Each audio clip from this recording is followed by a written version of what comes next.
Thank you for listening to SPN, the Savage Podcasting Network.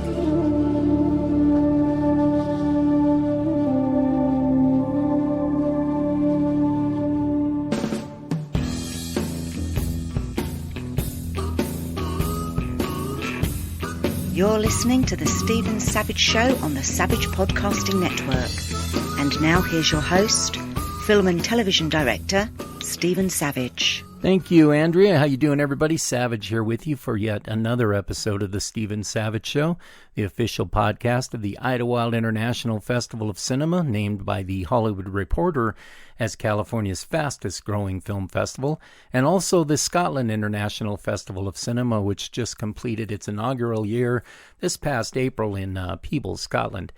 As usual, we're coming to you from Lunatopia Studios at Chateau Esteban in beautiful Idlewild, California, just 2 hours east of Los Angeles, but a world away at just under 6,000 feet, high atop Mount San Jacinto and overlooking the great Coachella Valley. And again, a reminder to look out for some very exciting guests on deck in the coming weeks, including Fox Sports reporter and the only woman ever to be hired as a professional scout by an NBA team. Bonnie Jill Laughlin will be here. And we have the return to the podcast of my friend, Oscar and Golden Globe nominated actress Ann Archer. And animal rights activist and supermodel Joanna Krupa will be here. And also one of the stars of HBO's Westworld.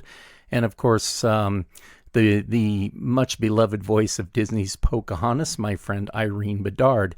So look out for those episodes coming up. And speaking of the Scotland Film Festival, my guest today is one of my partners in that venture, as well as being a longtime friend and sometime film partner.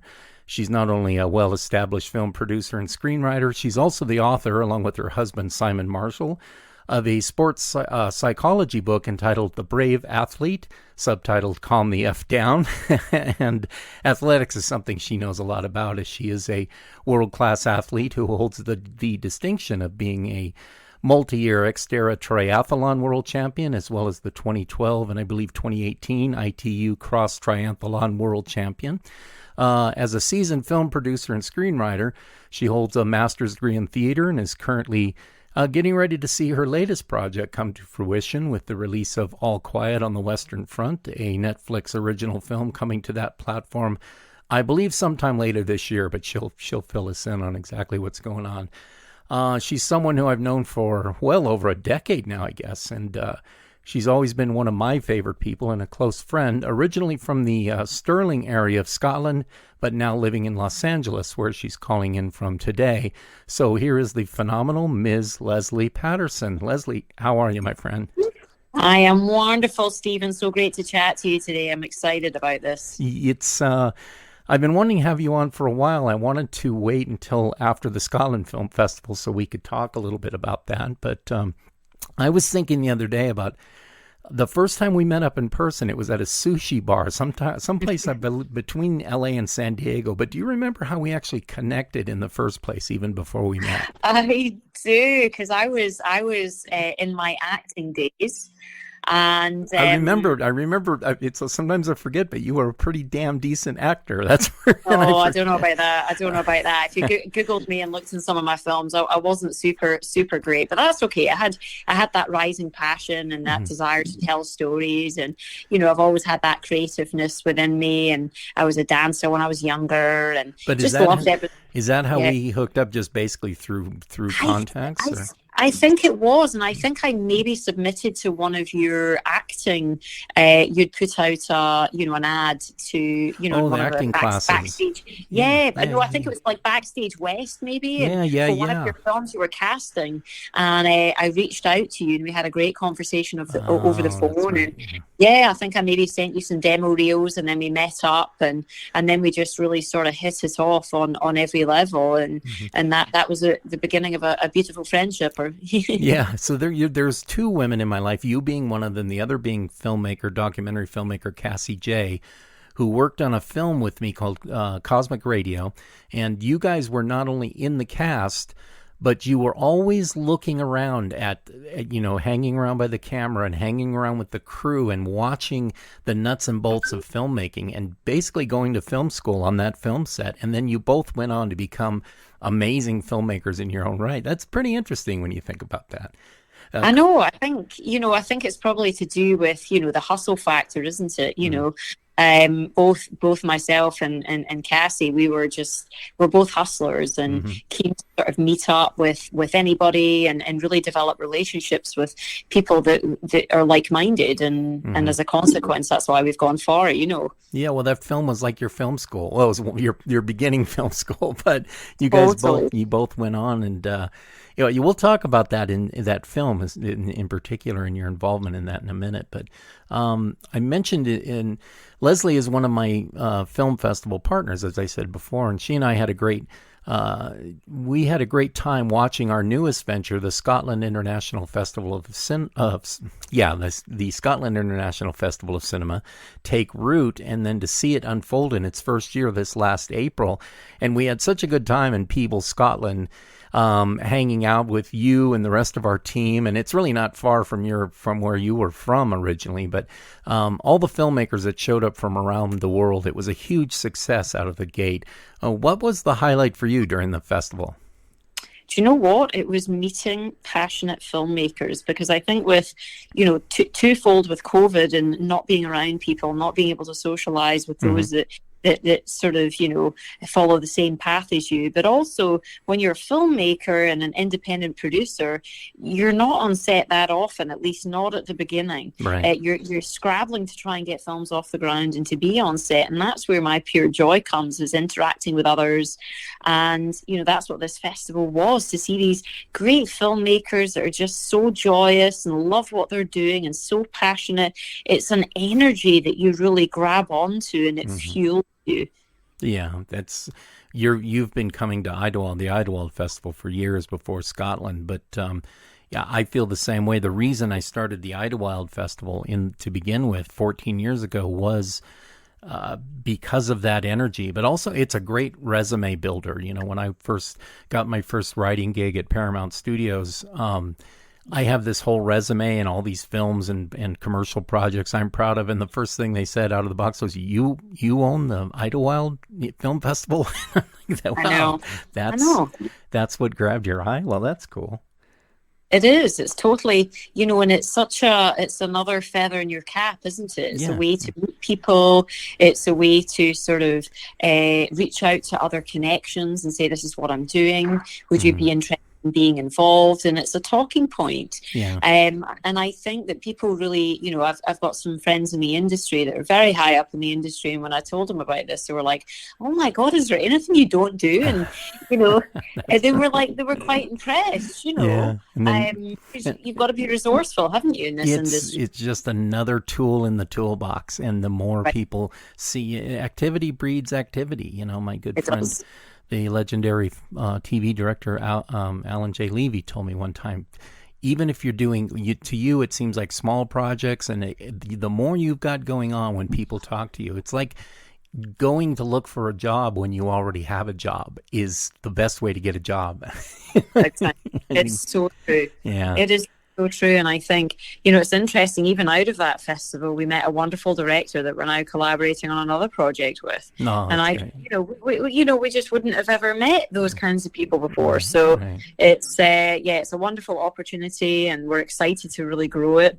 I think it has a lot of potential. Yeah, well, the first year told us one thing: we'll be going back for a second year, and that's no doubt. And I've gotten the bug.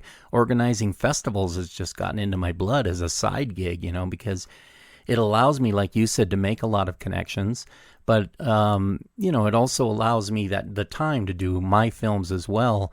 But I because of the festival, I never feel like I'm in between projects. Those two festivals always make me feel like the gears are running. Yes. And so now Trinity and I are exploring a music festival for next year. Believe it or not, a 2-day music fest. So we'll see.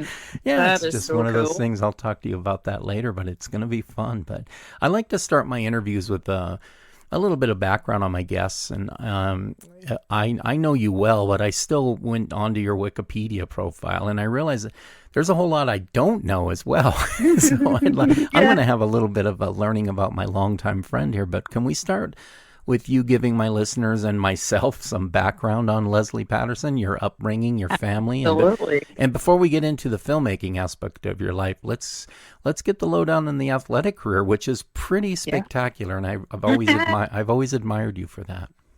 Yeah, it's funny. I think I was born running out of the womb, pretty much. That's what my mum says anyway. Pretty active. I love your mom. She's the best. God, she's brilliant, isn't she? She came to the festival as well with my mother-in-law, and the pair of them were like thick as thieves, helping out and putting up banners and all sorts. But anyways, so I grew up just mega sporty as a young child, and Simon, my husband, calls it the fire in the belly, and it's something that I've always had, and I dreamed of going to the Olympics from, I think, about the age of 4. I remember watching it on the TV and just being like, okay, I want to go do that. And I was like running around the block where I lived and, all that. So I actually started off in the sport of rugby, which is super popular in Scotland. But in the 80s, no girls were playing rugby. So when I asked my dad, hey, Daddy, I want to go and play rugby with the boys, I was about 7. He said, well, you can, but there's no girls that play. And I said, great, I want to get muddy with the boys. So I jumped into the team, and there was about 250 boys in the team and me, the only girl. And in fact, I was actually the only girl in the whole of Scotland that was playing rugby at the time. And we toured all over Scotland and England playing from the ages of 7 to 12. And I captained the team, and we won the Scottish Championships. And so I was let's just say I was kind of rough and tumble to begin with, and everything was about adversity. I've kind of sought that out from a young age because, as the only girl, of course, boys would laugh, they would point, they would giggle, they would either try and tackle you harder, not touch you. And then anytime I'd go to another club, I didn't have any changing rooms. I had to wash the sink. I was 7 years old, washing my dirty knees off, in the sink of the girls' loo.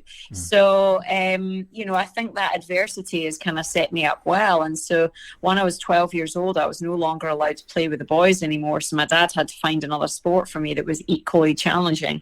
And that's when he threw me into triathlon. And I got really pretty good at triathlon pretty quickly. I was in the national team, the Scottish national team, and then the British team, and then on the kind of like Olympic selection team, and everything was going well. But it's an odd sort of, I found myself in an odd position because the way that coaches coached in those days, they didn't sort of understand psychology, and it was all about the sports science. And so if your numbers didn't rack up, then that was it. You weren't good enough. It was nothing about your drive, who you were, your ambition, none of that. And so the way that they talked to me as a 16-year-old girl was really sort of disarming, and it really threw me off the sport because I was told a myriad of times I wasn't good enough, I couldn't do it, my numbers didn't, represent this and that. And so I just got very, very disillusioned. But luckily I was studying drama at the same time. So I had this kind of offshoot of creativity that allowed me to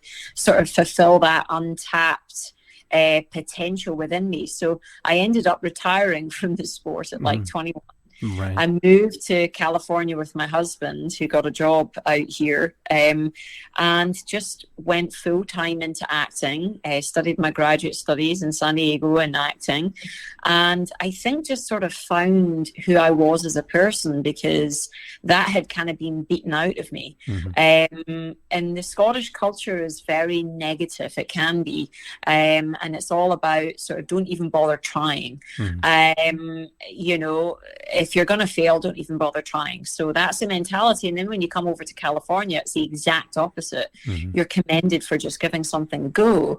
All of a sudden, sort of the acting piece, learning myself, and then finding this new sport of Xterra, which is off-road triathlon. So it's in the dirt and mountain biking and trail running. I was like, oh my God, I'm going to give this a go. And just kind of, I think there was a lot of unresolved business within me as an athlete. So jumped into that, and to be honest, did really well right from the get-go, I think, because all of the stars aligned. And and so went on to have a pretty pretty amazing career and win 5 world titles, but not without many hiccups and many injuries and many illnesses and many tragedies. And it's just so funny that the way you can tie acting and athletics, because acting, there's a lot of rejection. And with athletics, you have to bring, there's something I've talked about with my acting students, which is there's a difference between passion and drive.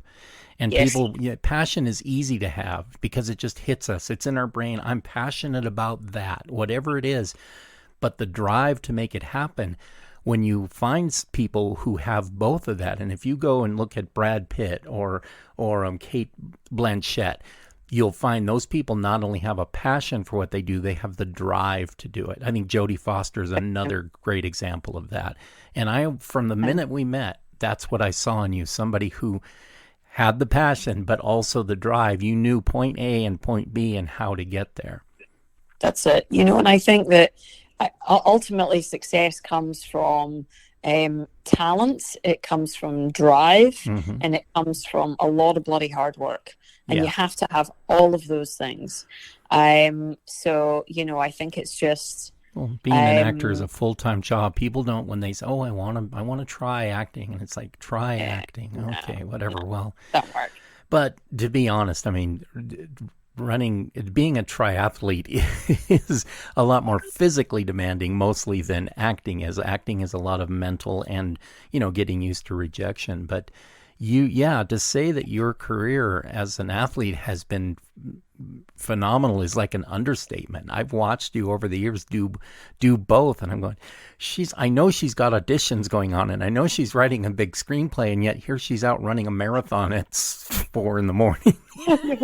I know. I don't know where it comes from. Let me tell you, but I think it's interesting.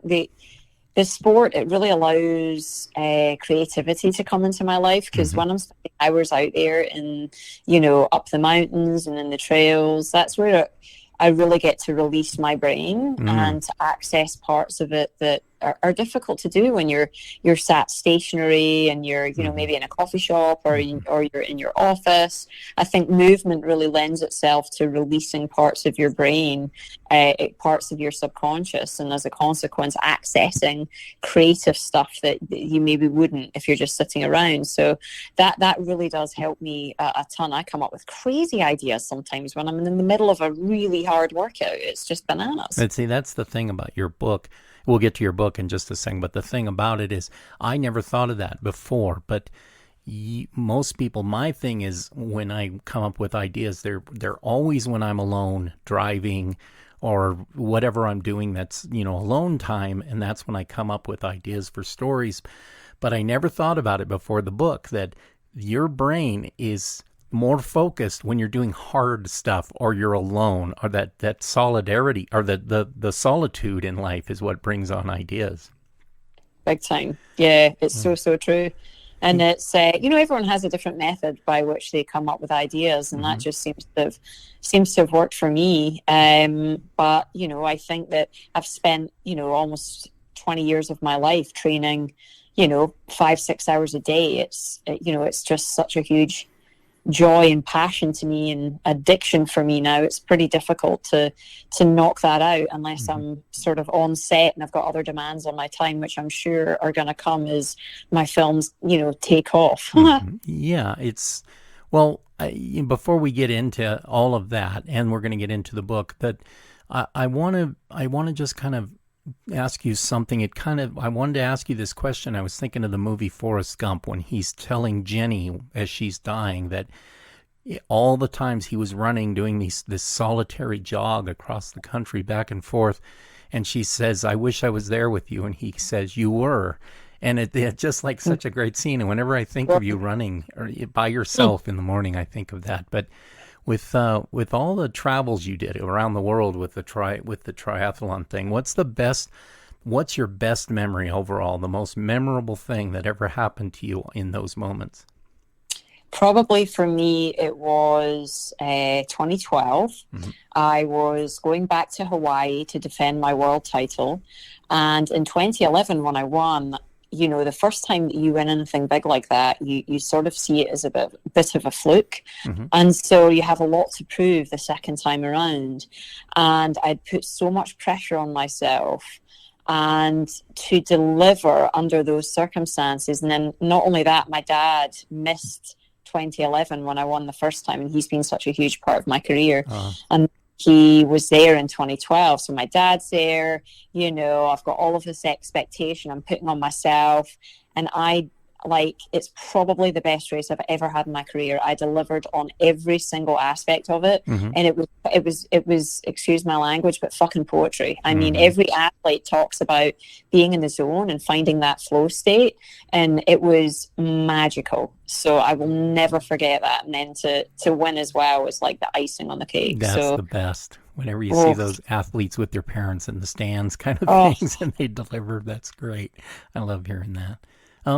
Let's get into the book that you wrote with your husband, Simon Marshall, and also let's get into your training business. I think it's called Braveheart Coaching, correct?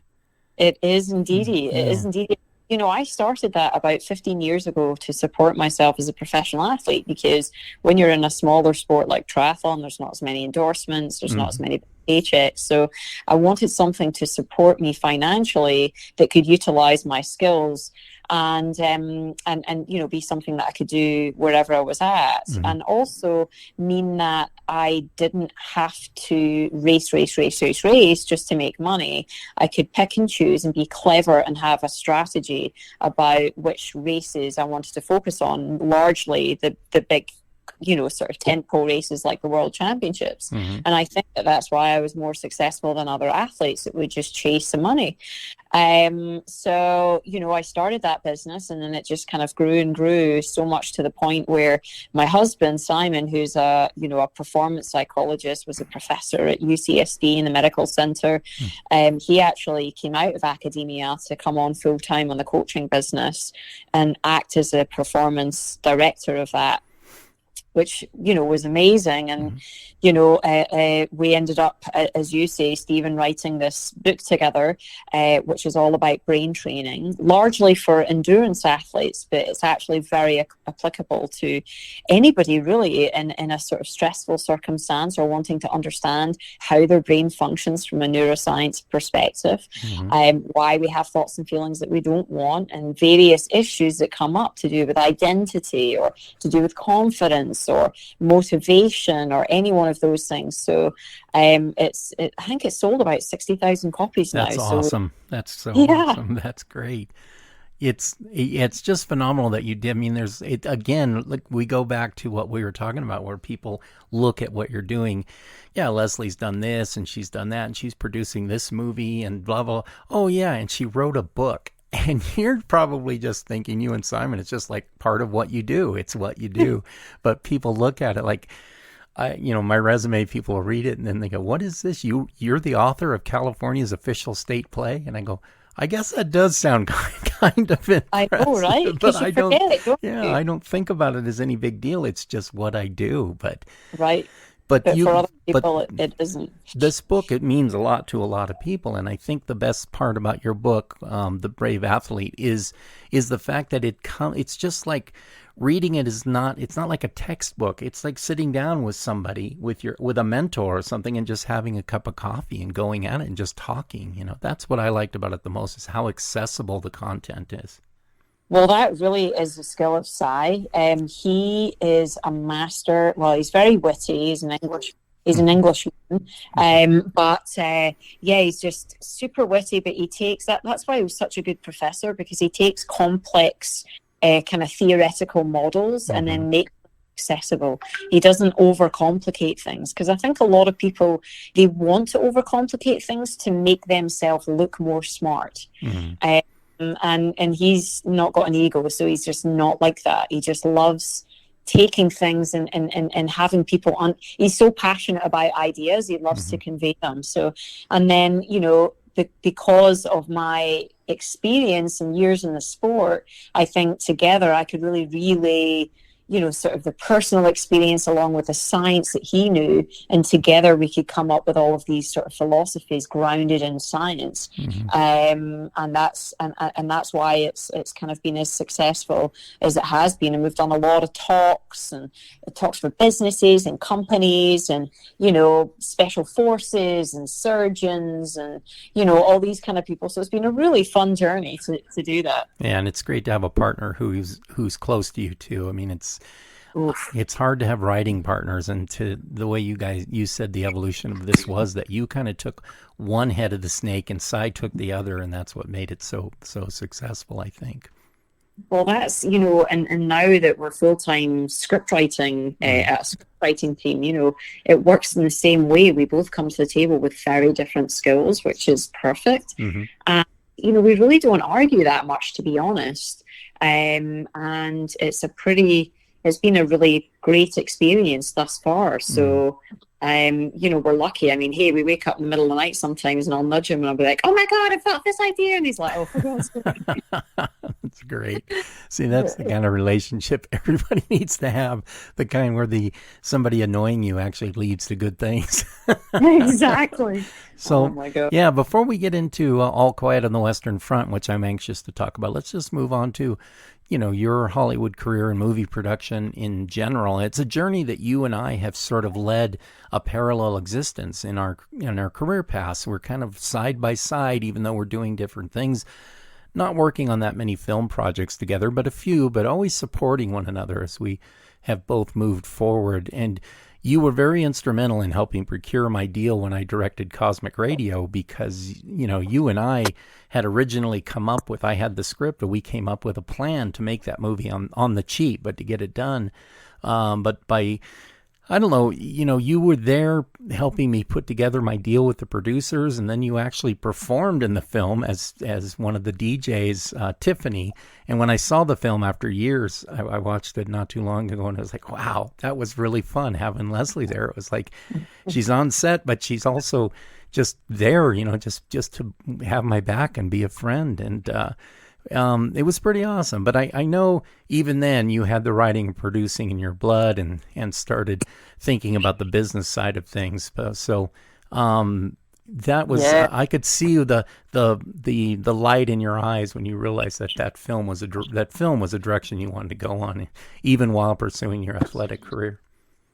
It's true. That was super fun, that film. And just seeing you in action and seeing, your dream come true to direct your sort of first big feature, was super cool. And then just to be a part of it, right? It's I love being part of a team, and I love servicing servicing a story, servicing a film, and bringing something to the table and supporting others in their craft. It's a huge passion of mine, and that's something I think that comes out in every project that I do. I'm willing to dig in and do anything. I'm not proud.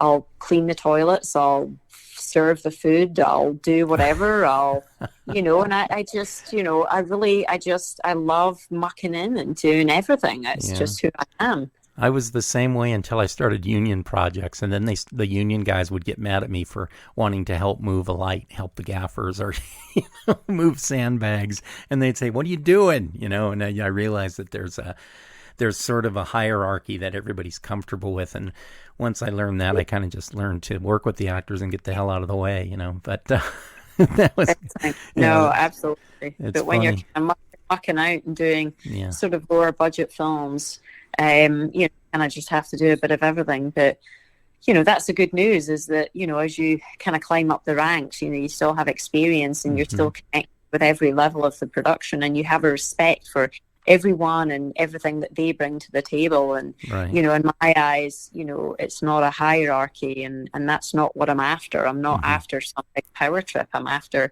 how can we service the story and bring something beautiful to the screen. Yeah, that was the lesson I learned, though. It's not about the power trip thing. When you're dealing with crews who have been doing this for a long time, grips, electricians, they actually want to be within that structure. You know what I mean? It's like I tell people, "Oh, you don't have to call me Mr. Savage," and they say, "No, that's what we're going to call you."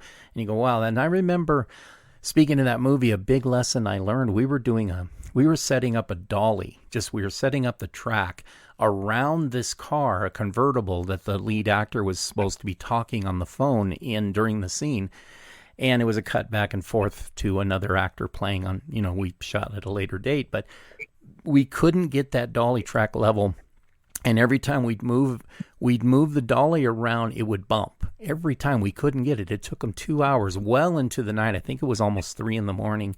And we finally got it leveled out, and we got the shot. And I went, God, I feel so bad for the crew. I go, guys, I got the shot. One is good enough. And I remember one of the grips came up to me and he said, Mr. Savage, we're here to do this. We're here for you. We've got it set up now. Let's get 2 or 3 just for safety and maybe give you more. Let's keep going. And I went, wow. That guy taught me a big lesson that it's not just my movie. It's their movie too. They're just as much a part of it. And okay, so we ended up doing like 2 or 3 more takes of that. And it was a big lesson I learned. So yeah, filmmaking, you never stop learning, I don't think. No, not at all. And that's the beauty of it, isn't it? You know, and I think anyone that sort of thinks they know everything, that's when the big red flag goes up, isn't it? Yeah, and the worst directors I've ever seen, the people who are just not good. As a director, you're a captain of this whole crew, and you have to instill confidence in them. So you've always got to have your crew's back over even like an actor. An actor throws a fit, which I worked with some big name actors who are just such little prima donna babies.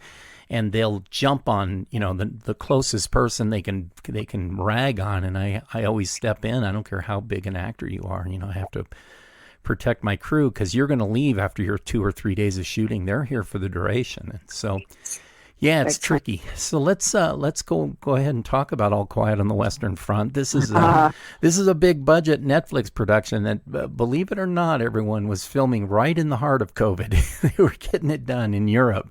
But it seems to have been a successful production, and if I'm not mistaken, is it going to be releasing this year or? It is. Yeah. So we think probably on Netflix in December, but potentially Netflix are keen on doing a theatrical release, so it can be in contention for award season. So. Yeah, that would be epic, obviously. So we're pretty excited about that, and then we're going to premiere at one of the bigger festivals, depending on which one we get into. So we're just kind of waiting to hear, on tender hooks, because you've got Venice, Toronto, London, New York, all of the sort of big hitters. So we'll see if we get into one of those. And I've seen the final cut of the movie, and it's absolutely gorgeous and stunning and poetic and everything. I mean, it's more elevated than I ever could have imagined. So we're very proud of it. Yeah. But let me tell you, that was 15 bloody years to get that thing. I was with you the whole way. You and I having phone calls back and forth, and I was so just like. Anyway, I'm just, when you called me and said, yeah, it's going into production, I wasn't surprised because it's just you. I knew it was going to happen, but I was just at the same time so jazzed for you that here we go. And so give us sort of the layout of how it started and how it got to where it is now. Yeah, absolutely. So, 15 years ago, I was with a writing partner at the time called Ian Stokell. He had actually gone to Barnes & Noble and noticed that All Quiet was on the shelf and being promoted. And he's like, God, there really hasn't been a good film made of this since 1930. And gosh, I wonder who has the rights to it. And given he's from a journalism background, he's good at kind of digging into this stuff. And lo and behold, nobody had the rights to the novel, which was shocking to us because, of course, normally the studios snap up big IP titles like that. So he dug in and found the estate of the author, and we made a pitch to try and get it, and they said yes. So Simon and I came up with a dosh, and then started this long and arduous journey. We thought, we'll write a script, and I mean, everyone's going to want to do it. And it's like, oh my gosh. Well, you said you and Simon came up with the dosh. Was it an expensive film to acquire? I mean, a story to acquire? Yeah, I mean, I think the initial payment was 10 or 15 grand maybe for right. a year. Right. And then plus lawyers' fees, and then, on a yearly basis, right? That's what we had to fork out. Right. So Simon and I have invested a lot of money personally into the development of this film, because every year we'd have to convince them that we were gonna be able to do this, and that we should be allowed to. And to be honest, I mean, we had big names attached, along the way. We had Daniel Radcliffe on board. We had, Gavin Hood as the director. We had Roger Donaldson as the director. We had Mimi Leader as the director. I mean, on and on and on. And I think what it made me realize is that the stars really have to align. And if you're truly dedicated, you have to just believe in your project and keep pushing it forward, and know that something will collide at some point that you cannot predict, but you have to just keep taking that step forward. And for us, that came about in 2020 when, Parasite had won a Best Film at the Oscars. So a foreign film had won Best Film. And not only that, 1917 was nominated. So World War I was now in the zeitgeist. Right. And we had a very well-known up-and-coming German director approach us who loved our script. And, they sort of said to us, listen, let's do this as a German-speaking film and pitch it at the Berlin film market and see what happens. And we said, well, it's the right time to do all of those things. And so we did, and Netflix just jumped all over it. And that was it. It was like, okay, we want to do it. We want to fund the entire thing. And it's going to be our biggest budget European production that we've done yet. We're like, okay. Yeah, it's awesome. One of the things I want to do at both Idlewild and Scotland next year is to have you and a couple of other, my friend Eric Bork as well, a couple of other writer-producers. Eric's one, he's like an Emmy winner for Band of Brothers, which he helped write and produce with Steven Spielberg and Tom Hanks. And have you guys talk about, there comes a time where little independent film is just not going to cut it for you, with your own passions, and it's time to step up the ladder. And the way to do that is to dedicate yourself to, like you said, money, and then to time, because these things take a long time. They do. And I think it's just, again, it's about having strategy, right? Any business, you have to look at the long game and the short game. And for Simon and I, we still need on the ground experience, because All Quiet was wonderful, but we really had to hand it off and let another producer run with it and do it. So we didn't get the on the ground experience that we really wanted. But such as life and COVID and all the rest of it meant that we really either. But so what we're doing now is, obviously we have bigger productions that we're writing. We're teaming up with bigger producers that can really run with it, with big visions, but we're also doing smaller films where we can cut our teeth and really understand the nuts and bolts of, bringing projects together and really sort of starting at the beginning and running it all the way through to the end, because we just don't have that experience yet. So, so just kind of attacking it from all levels.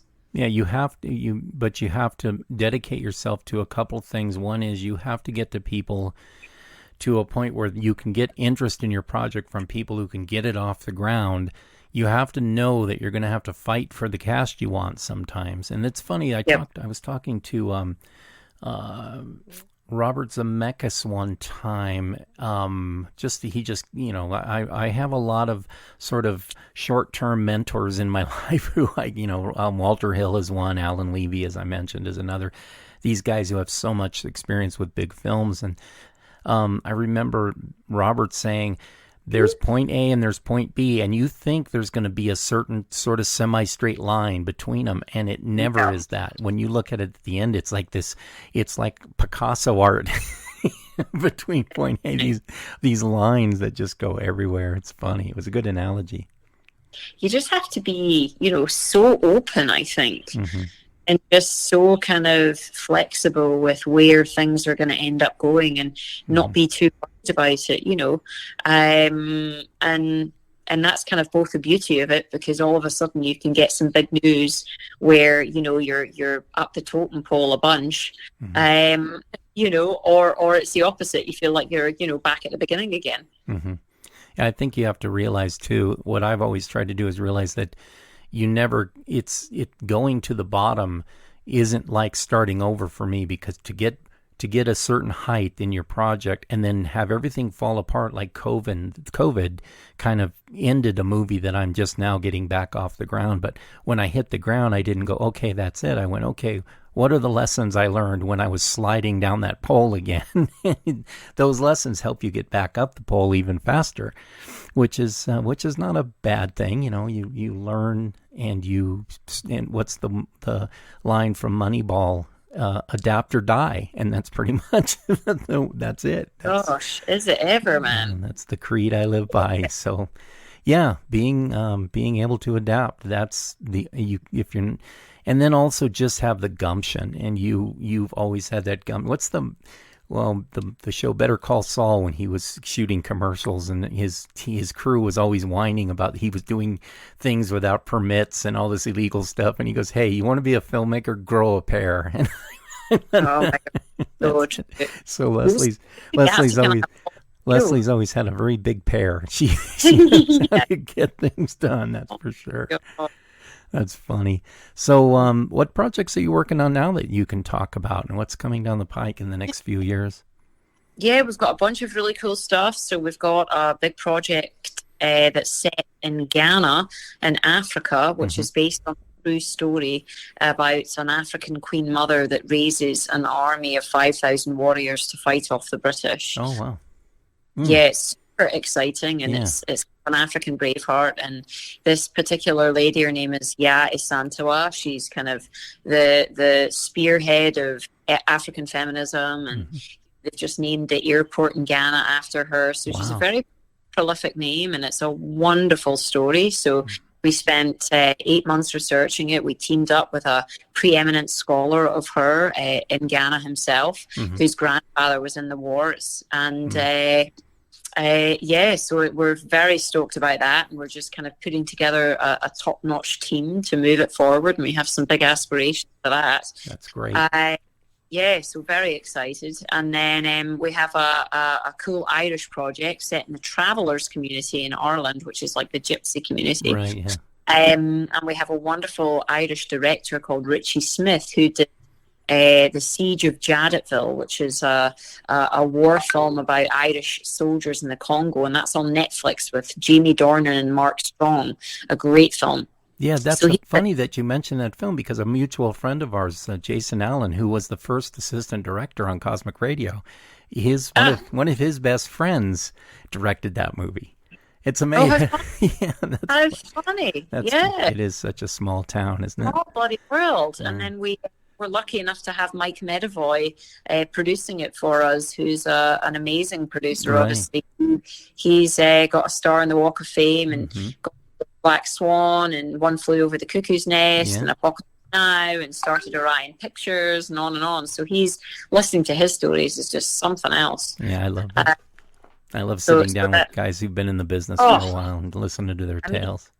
The dude's in his 80s and still totally after it, and just love it, Right. So that's kind of what I hope to be like in my 80s, that's for sure. Yeah, me too, if I can get there. Before we let you go, and how can somebody find out more about the Brave Athlete book and your coaching classes and all that, and where do they find you online? Yep, they can check us out on our website, braveheartcoach.com. You can actually shoot us an email through that. So we don't have a film website or anything yet, but you can connect with us through that. We're always excited to talk to people and hear what they have to say, and ask any questions you want. That's awesome. All right, well, that's going to wrap today for the Stephen Savage Show. I appreciate all the messages and emails I get about the show and our guests, and I especially appreciate the word of mouth that has new listeners signing on as regulars at a very fast rate. And I want you to know how grateful I am, and the Savage podcasting team as a whole are so grateful about your interest in what we're doing here. So for Lesley Paterson and myself, I'd like to say thanks for listening, and we will see you next time. Thanks, Lesley. Thanks, Stephen. Talk to you soon. Bye.